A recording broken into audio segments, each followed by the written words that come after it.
Toby, Sheung, Maiwa, Kola. Does anyone want to share what their financial target is? I can share mine. Sorry, okay. I'm like on the street, but mine is 80,000. Toby, yours is what? 3,000. 80, yes. 80,000. Yes. All right, so $80,000. All right, $80,000. All right, great. Does anyone else have a target?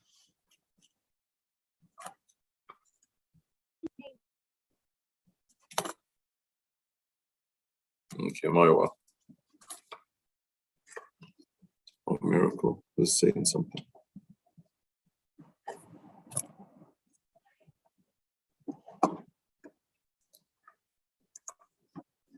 Was someone trying to share as well?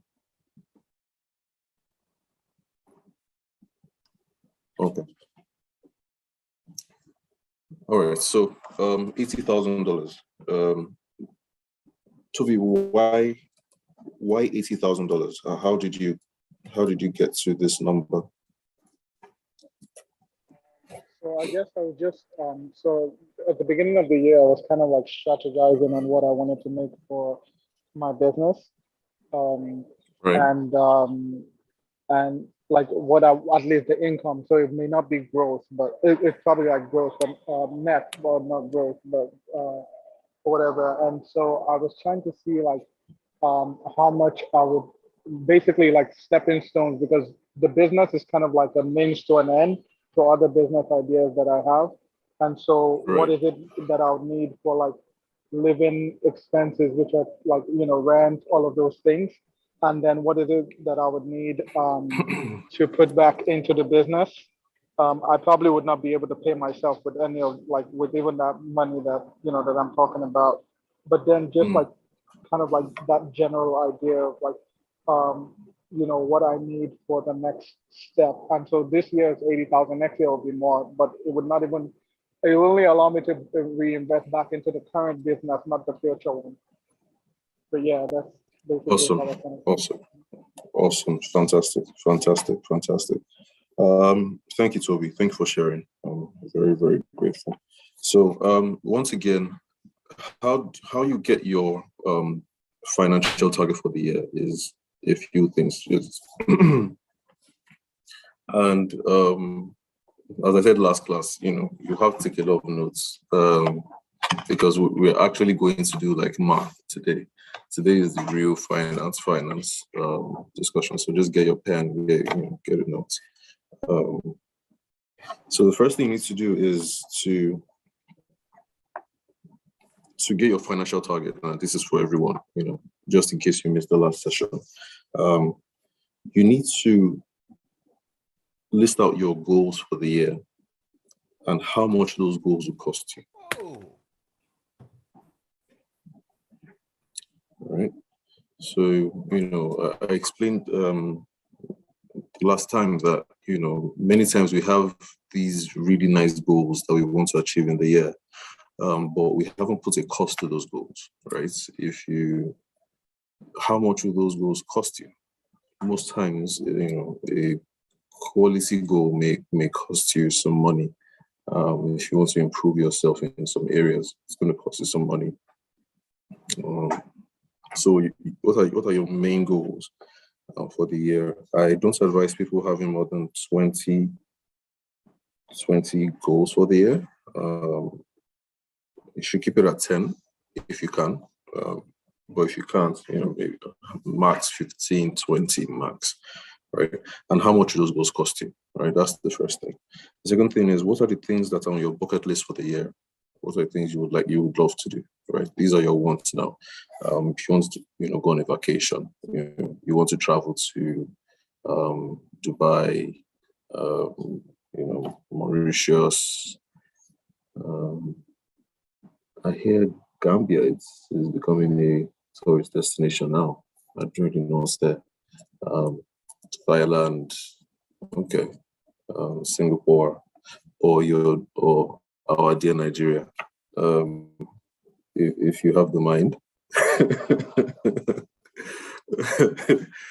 Okay. So what's on your bucket list this year? Do you want to go skydiving? Do you want to get a new car? Do you want to get new gadgets? So what are the things that you at top of your list that you want to have this year, either a material thing or an experience, right? So you list that down and write out how much they would cost you, right? And make it total. So the first thing is what your goals will cost you. Second thing, that's the first thing. Second thing is what your bucket list will cost you. And the third thing is your monthly budgets. All right. So how is your spending every month? That will give you an idea of, okay, so I spend 1,000 seems a little, I don't know, maybe you spend $3,000 a month, and then you multiply that by 12. So you know how much you're going to spend every month in the year, right? So you make that total. So you would add how much your goals will cost you, plus how much your bucket list will cost you, plus how much your monthly spending is, or cumulative monthly spending is. The amount you get, right, is your financial target for the year, right?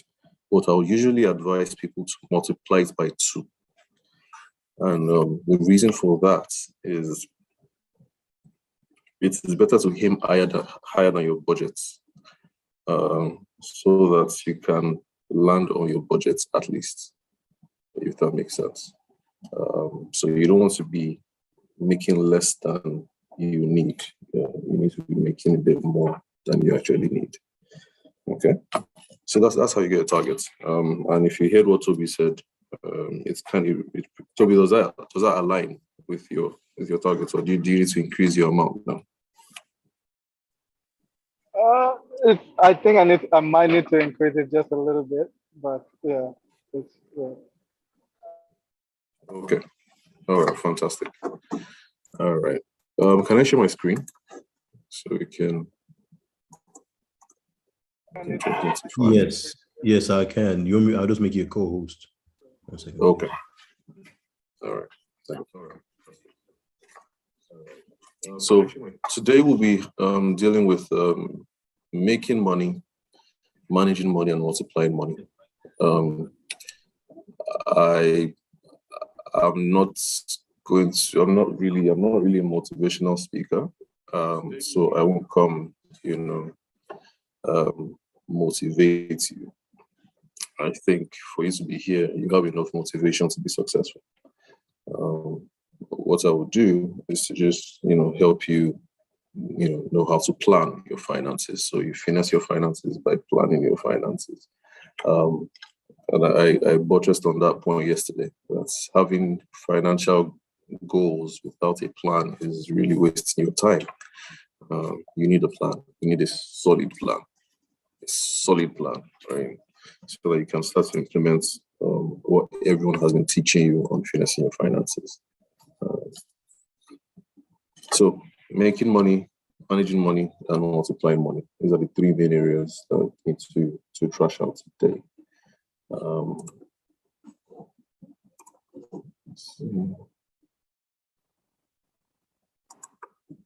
Okay.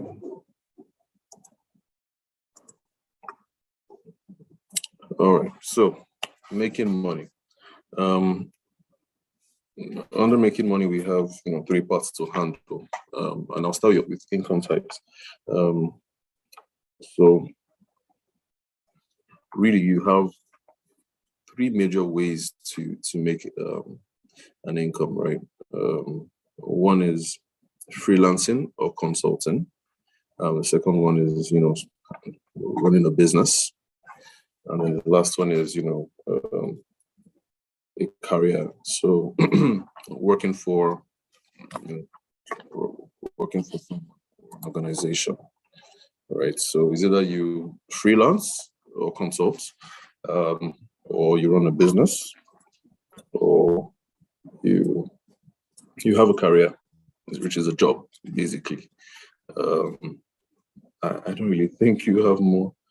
And everything else really fits into these three. So and I'll also say that if you want to make $100,000 this year, right?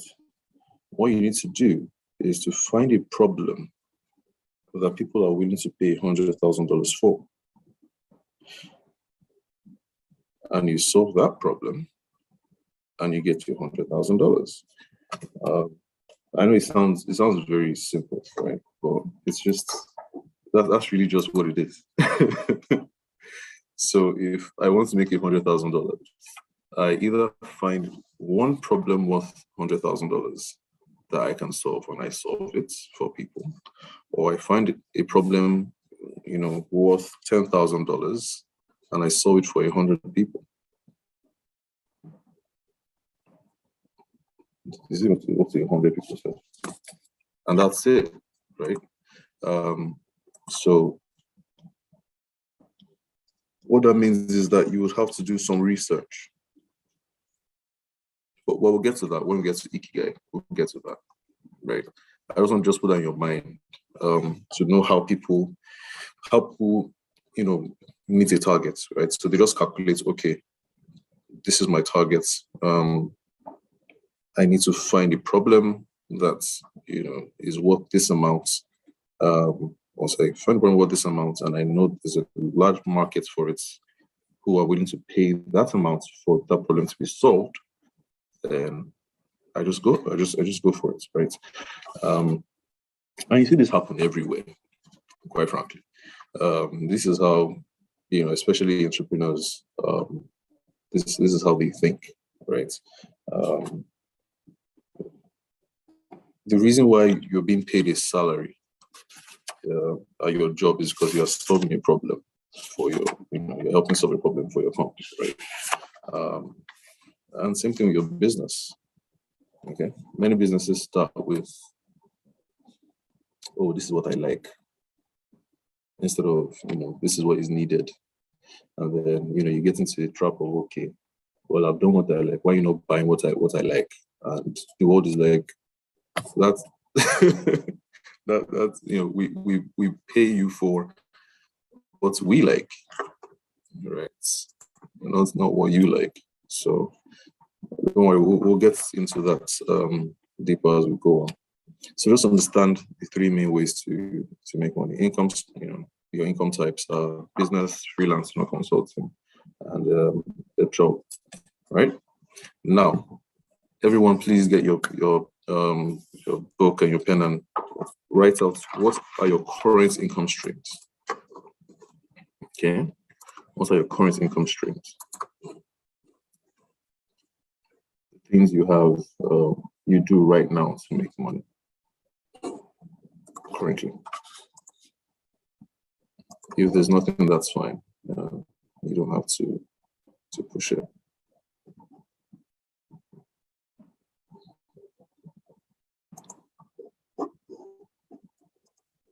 When you're done, let me know. If you're done, just me the chat say I'm done. What are your current income streams?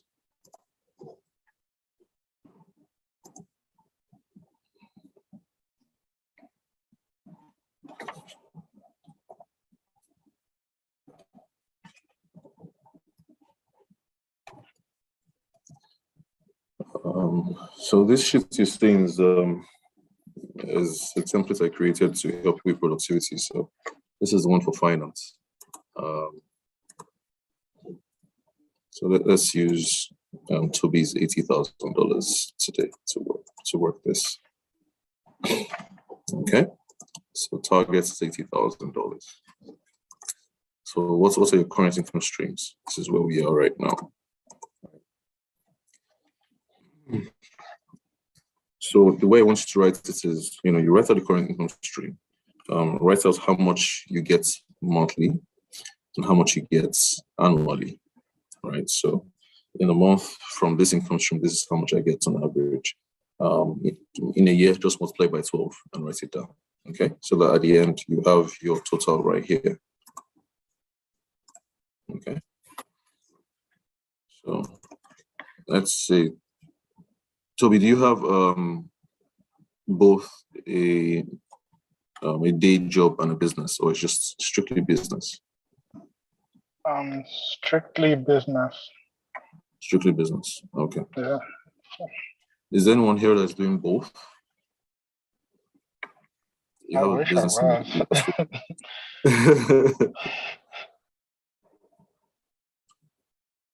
Okay. I mean, I do both, so maybe. Okay. Our presidency, you do both? I saw your hand. Yes, but the side business is seasonal. So It's like a seasonal. couple of months a year, like, so Okay. so like maybe like 5-6 months a year, pretty much. I saw your hand. Okay. Okay. I mean, that's nice. There's some businesses that you really don't have to run all year round. I'll give you an example. The convention, the RCCG convention in Nigeria is coming, right? And about 5 billion is going to exchange hands on the redemption account for people just solving other people's problems. Literally, if you, and let me just give you some examples. So some people just come to, I mean, because the banks will be so full that they need cash, right? So they just get a POS machine, and just get a load of cash, with them, and you just put your ATM card, and they give you cash, and they get a fee for giving you cash, right? And they'll make a killing, right? People selling, customized shirts, even those anointing oil, they're going to make a killing because this year is RCCG's 70th anniversary, so the crowd is going to be immense, right? People who provide accommodation for other people for a fee would make a lot. People who just use their cars as Uber for that duration will make a lot. So this is the way to think about things, like what people need. Okay, which one can I come in on? Okay, and I come in on that, and that's it, right? So at least 5 billion exchange hands in 7 days. So I mean, some people will leave that 7 days with 1 million, 5 million, 10 million, 20 million naira, easy. So not, there's some businesses that you can actually run seasonally. Some people only do businesses during major programs on camp, and that sustains them the entire year. So yeah, just wanted to drop that. 24-hour Leke business, exactly. Okay, so let's say 9 to 5, getting paid.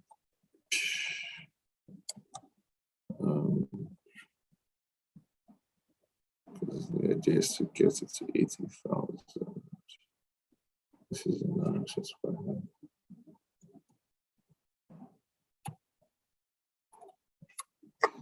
Is everybody done? Has everybody finished writing their income streams? How much they make currently, and from where? It's only pastor that said don't know. Sheon, I will not hear from you. Maiwa, are you done? Fumi, Joy, Kolawole, Praise. Are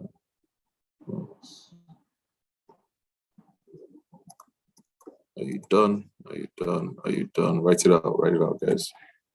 Okay, awesome. Okay.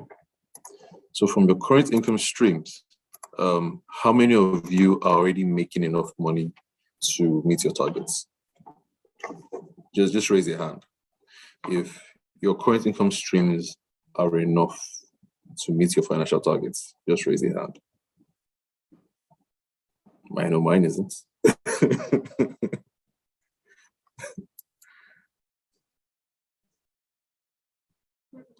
Okay. No, not at all. Pastor, is your current income stream meeting your financial targets? The goal is always shift. So we need more money. Right. Okay. Everyone, I want to hear from everyone. This today's interactive.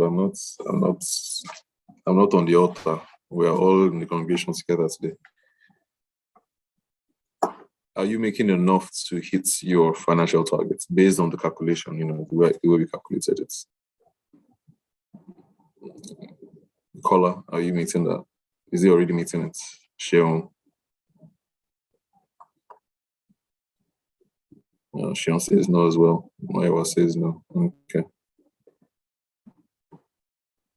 No. All right. So what this does is to show you the reality of your current state, right? So this is where I am currently, right?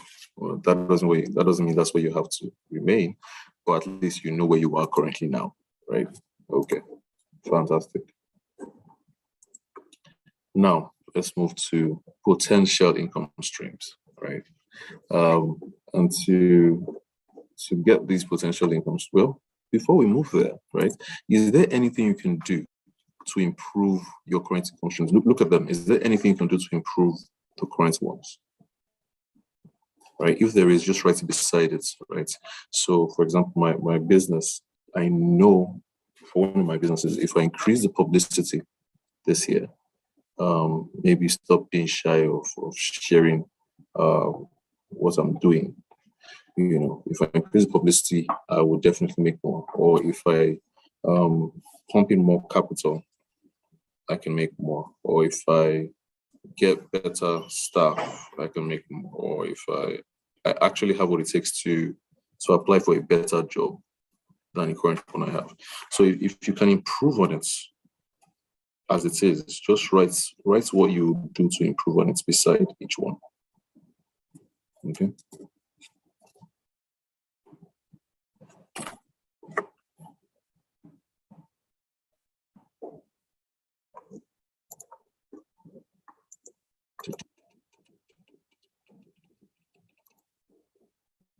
Okay. Are we done?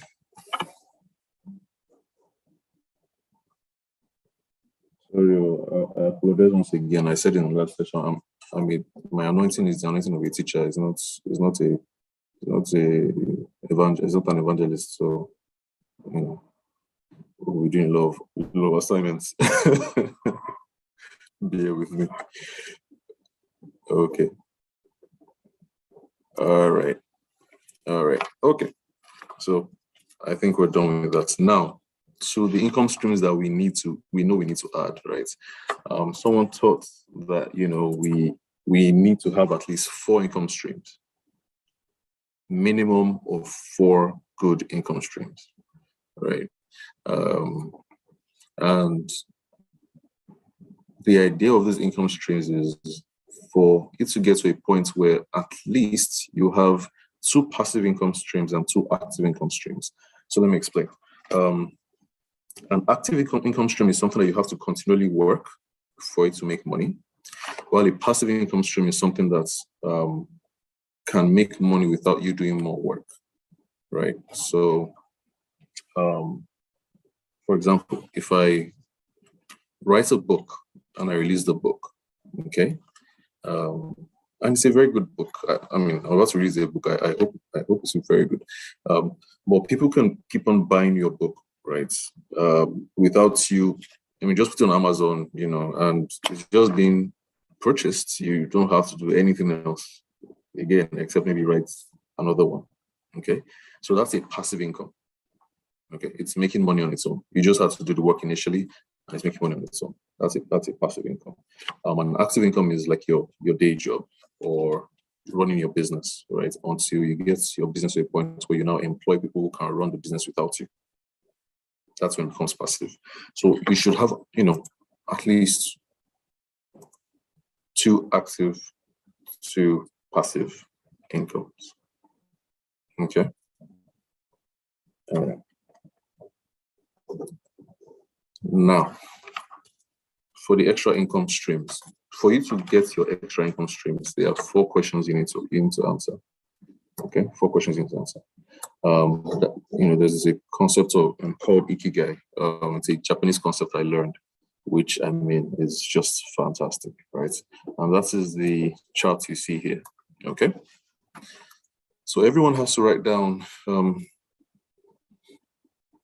We need to find a balance. Okay, what is it that you love to do? That you are very good at, that the world needs, and you can be paid for.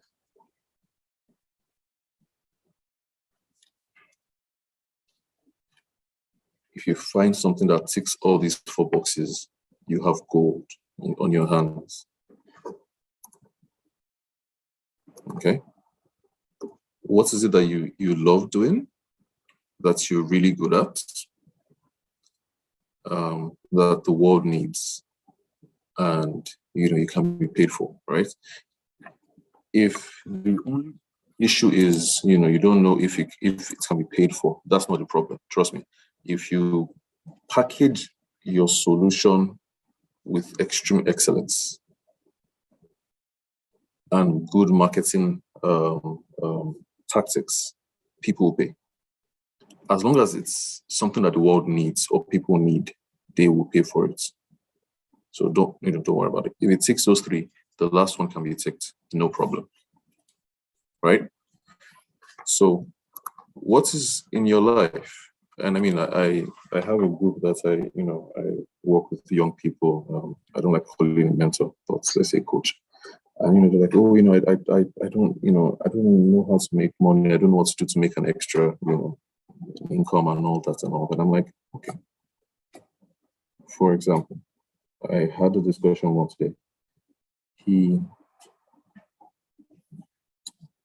a financial analyst, right? He's also really good at sports.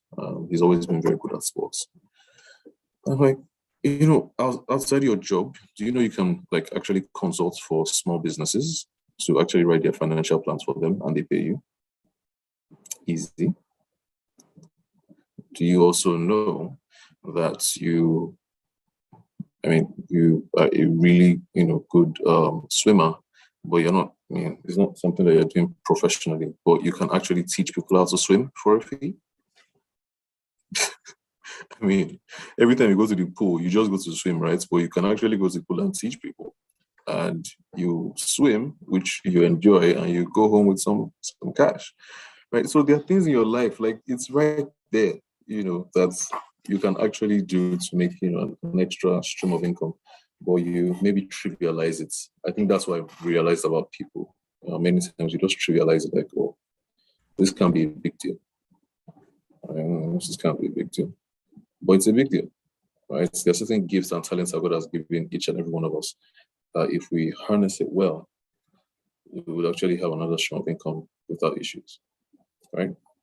So if it takes what you love, what you're good at, what the world needs, marketing is the only issue. You will sell. If it's something you love, what the world needs, what they can pay for, but you're not really good at it, you can learn personal development. Just up your skill game, and then that's it. But if you don't love it, you don't love it, man. Maiwa, you have a question? Yes, sir. Oh my gosh. Wow. Thank you so much. I'm already learning so much already. My question is, I don't know if you can tailor this to me personally.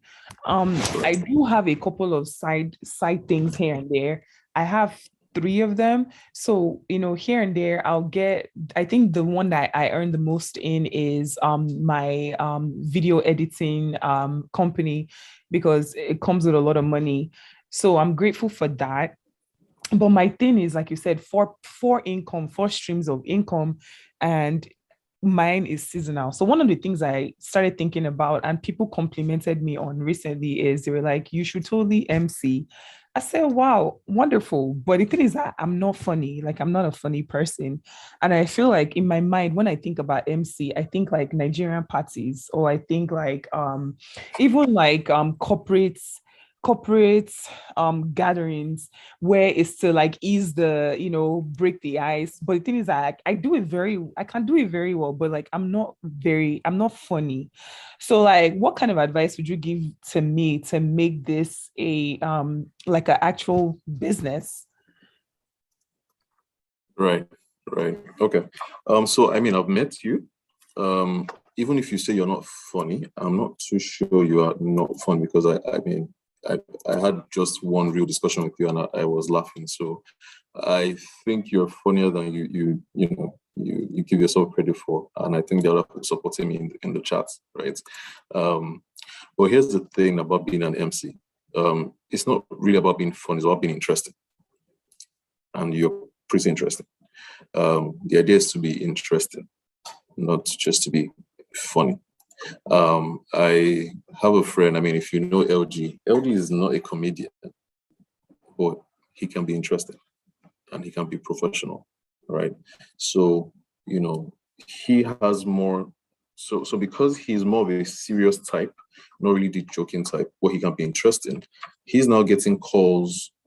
So instead of, the Nigerian parties that most MCs get invited to, right? He's out of that phase and he's being, called by the government to MC government events. He's being called by the Central Bank of Nigeria to MC their events. So, the way you are is unique, right? So don't look down on, I'm not as fun as I think. That could actually open you up to, the bigger jobs, right? Like my man LG is enjoying right now, right? But I still think you're kind of fun. I still think so. So go into it. The thing about things like this is, test yourself, right? Don't be afraid to fail, guys. It's only on this matter I say, you only live once, right? YOLO, right? If you don't do as great, fine, right? But at least you tried. If it's something that, okay, you can actually brush up on to become very good. Now, people don't start out very good at stuff at the beginning. Everyone has to, forgive my language, suck a bit, at first, right? But when you get really good, if you keep on, working on yourself and building yourself. So don't be afraid to take risks on some of these things. Okay? Don't. Risk taking is part of the game when it comes to making, more streams. So take a leap of faith, my word. MC and events, give it a shot. We're cheering for you. Trust me. Okay, awesome. All right, so I think we're good. Is there anyone else that has, maybe you have a talent, you don't really know how to harness it, that you want us to just quickly discuss before I move to the next phase?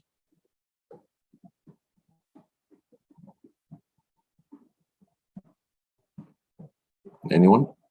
Just raise your hand. You can literally just tell me what you do, what your gifts, and I'll tell you how you can use it to make money. Okay, I think. Yeah. Is it Toby? Okay. Yeah. All So right. I think so for me, I had to do some soul searching and just finding out what I liked, and just ask my parents and close friends. And so what seemed to be an underlining thing that they all said was that I basically love people. And so so I now had to translate it to if you say that my passion is people, it's not necessarily one particular thing, you know what I mean? And so the businesses that I do go around I guess it basically does not I do photography, and then I also sorry, I'm outside right now. I'm actually shooting right now, but I apologize for the noise. No problem. But then so I always I had to find out how can I apply my love for people to not be broke, obviously, but But Right. and then I also love business. So like most of the things I want to do is like empower people, like to be able to like, maybe people need scholarships for schools, all of those things, right? And I know that I'm Yeah. not afraid to try new things. So I just use that like as a way to like, put it into like my put that energy into like starting businesses, not being afraid to fail. And Right. with that, planning them obviously with that goal of knowing that eventually it would solve one issue, which is the money issue, which is not necessarily that I'm money hungry, but that I'll be able to use that financial capacity and capability to invest in other people and stuff like that. Right. Right. Fantastic. Fantastic. Thank you, too. Thank you. Really, really good. Really good. So let me add one concept, I think that will help everyone here, right? So if you've written out, okay, these are the things that, fit into my ikigai, right? Look for the one that can make you the money to run the others, right? So there's something called a cash cow, right? So what a cash cow is that one thing you can do that has the potential to make you enough money to fund the other things, right? And you focus your energy on that one first. And this is what Elon Musk is doing, by the way, right? His goal is Mars, right? The reason why he started Tesla was because he's like, the way the world is going, electric cars need to work because we can't continue to burn fuel, to CO2, it's affecting the ozone layer, blah, blah, blah, blah, blah. So he sees, okay, there is a big problem the world needs and they're willing to pay for if I can get it right. Okay, let's do Tesla. If you check his interviews, one of the main reasons why he did Tesla was to make money for SpaceX. So, and it worked, right?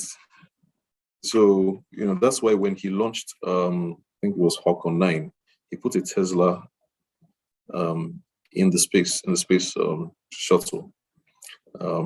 And amazing guy. I really love that dude sometimes.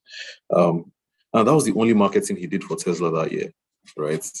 Just having a dummy astronaut in a Tesla car floating in space. And that was what he needed. He really didn't spend anything on marketing again that year, right? And Tesla's stocks just went up. So you can start with something that's, has the potential in the short term to make the money to fund the other things, right? So this is a cash cow formula. I thought I need to add that. Okay, all right, let's move to the next thing. Managing money.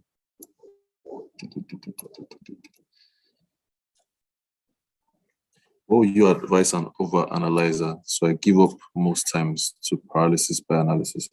So you're talking to someone who also over-analyzes things. That's on. So the good thing about people like us is we're very strategic, right? It's because we think things through, front, back, side, and everything. But there is something that happens to us when we overdo it. We tend to stay in the thoughts realm instead of moving to action.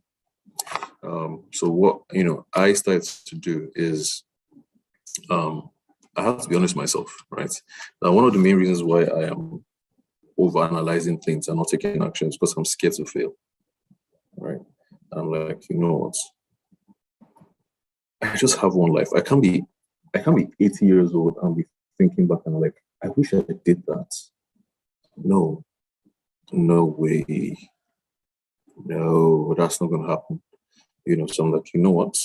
I'm gonna take a risk. When I've thought through the process to a point where I'm like, okay, I have enough to take action. The truth is I have enough to take action.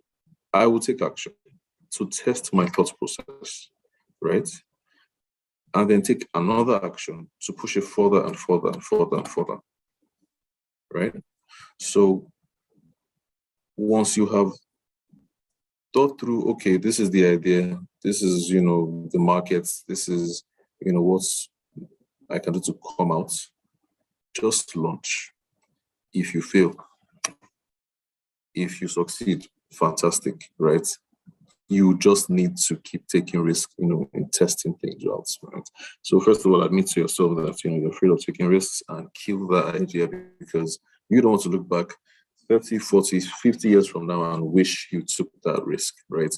The next thing is, don't be a perfectionist. Someone advised me like this. She said, focus on excellence, not perfection. And that really changed a lot of things, because what that meant was, it doesn't have to be perfect for me to start. It just has to be excellent. It just has to be excellent enough to start. And I mean, this is what happens with so many things in life, right? So, that's why there's iPhone 1, iPhone 2, iPhone 3, iPhone. That's why they keep on making new models, because they're just perfecting the last level of excellence and bring out a new model. And that's what you can also do in many things that we're doing, right? So it doesn't have to be perfect. You don't have to have iPhone 40 before you release iPhone 1, right? Release iPhone 1. Okay, once it's excellent enough, release it, right? When you see, okay, you overanalyze it again, I'm like, I can make this better. Then release a higher version, and another version, and just keep on increasing the versions, but release something, right? So focus on excellence, not perfection. That's my advice. I hope that helps.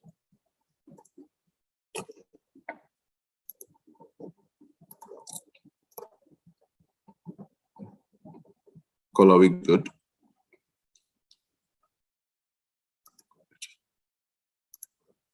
All right, awesome. You can also tell your friends, right, that, okay, I have this thing, I want to launch it at this date, so that they will push you. Sometimes I do that as well. I have a group, I'm like, okay, guys, I've overanalyzed this thing. This is an idea I'm going to push out by this time. If I don't, be on my case. So it's good to have friends like that. They also help. So managing money. And this is another really big issue that we youths have, right? Let's start with cash flow tracking, right?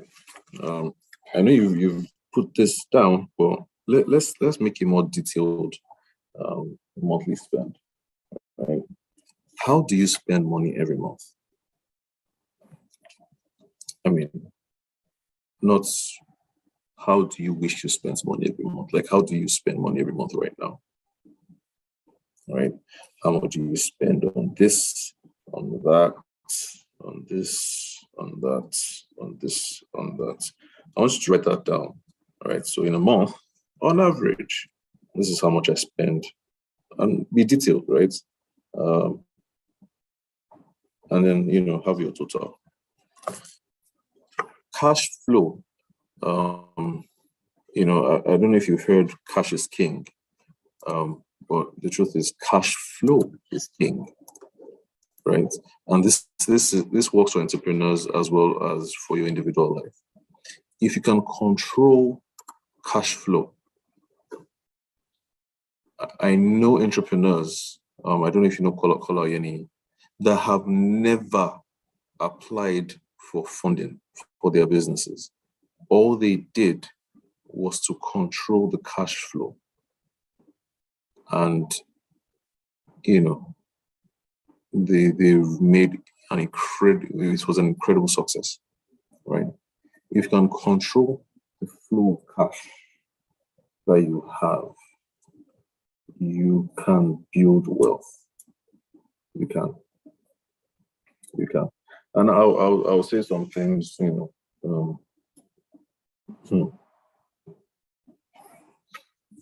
the idea of